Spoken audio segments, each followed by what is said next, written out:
Hey y'all, I'm so excited to be back here today. Another episode of Bible Journaling for Beginners, talking about what to do when you do not have a journaling Bible. So let's get started. Y'all, when I started, I did not have a journaling Bible. I think I've told y'all this a couple of times, but when I very first started out, I did not have a journaling Bible.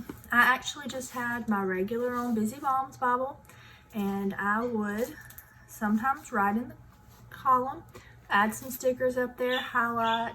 Other times I would take an index card, do some journaling on it, decorate it, put it in my Bible. I have even been told before, you can use a piece of paper, a napkin, anything you have laying around your house to do some Bible journaling. You can even get an old notebook that one of your kids might have.